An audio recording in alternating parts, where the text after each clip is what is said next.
Assalamu alaikum, Ramadan challenge day 16. Today we're going to learn Salah, Sahib, Mal, Salaf, and Nasr. The first one, Salah, means virtuous or uncorrupt, opposite of Fasad. Opposite of Fasad, Salah. From it we have Yuslih, Aslaha Yuslih, which means to make virtuous, to make good, to make clean, to make uncorrupt. We also have Salahuddin, right? Salahuddin, the person, right? This is a name, right? The person that helps make the deen virtuous, uncorrupt. If there's corruption in it, he cleans it up and makes it nice and pure as it was.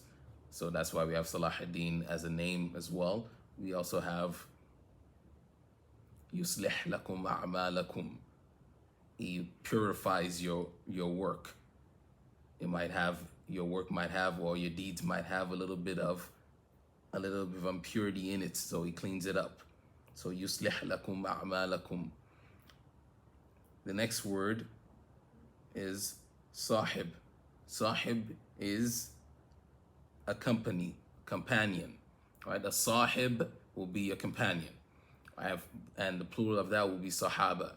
Sahaba are his companions, right? Sahaba, yes, yusahibu ahad is to stay with somebody, to accompany someone constantly, right? And a sahib will be your friend as well, right? A sahib is your friend, somebody that stays with you, is always with you to go through thick and thin, somebody that's always there for you no matter what, right? That's your sahib, right? Sahaba come from that as well.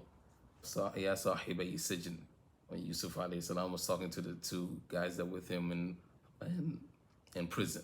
Right? They're going to be accompanying him on this journey, on this imprisonment, right? So they are as companions. They are his companions. And sahibiyah is pretty much any companion you have. We have a Surah Al-Kahf where it says, قَالَ لِصَاحِبِهِ وَهُوَ يُحَاوِرُهُ.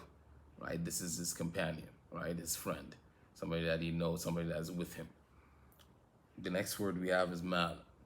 Mal is possession. It's not just money, which would be the regular translation that you will find right nowadays for it. But mal is really your possession. Anything that you possess, your cars, your house, the money itself, any form of wealth, right, is your mal. Your form of wealth is your mal, right? Al-mal wa banuna zinatul hayati dunya. Your possessions and your children are that which you used to take as refinements of the world, right? So it's your possession, right? And then you can also say malun, rajulun malun is somebody that has a lot of money, a lot of possessions, a lot of wealth, okay? And mal is also possession. You can also say mal, rajulun malun, and you can also say mal as a possession as well. So it's an adjective and a noun, both words, right?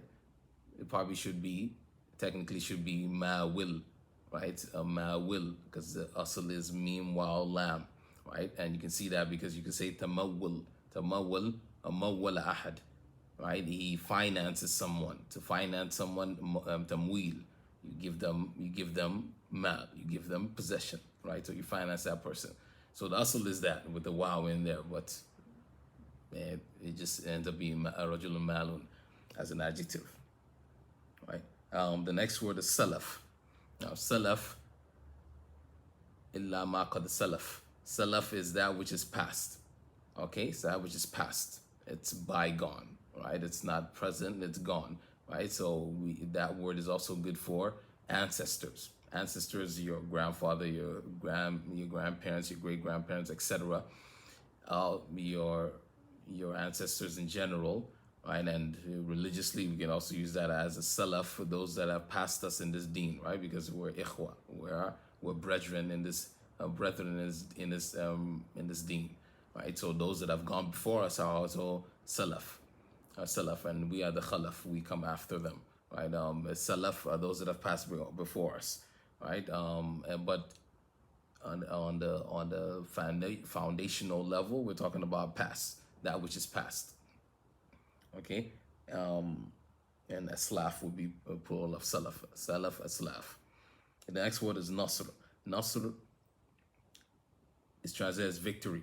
Now, victory, actually, technically, Nasr is aiding, to aid someone, to give them a helping hand, right? But when it comes to aid from Allah, obviously it's a guaranteed thing, right? If Allah helps you, there's nobody that's going. If Allah helps you, there's nobody that's gonna is gonna be victorious over you, right? So Nasr can be translated as victory, especially specifically when it comes from Allah, right? But in general, Nasr is to help. It's to help somebody to overcome whatever obstacle they're trying to get over, usually an enemy, right? To gain some kind of victory.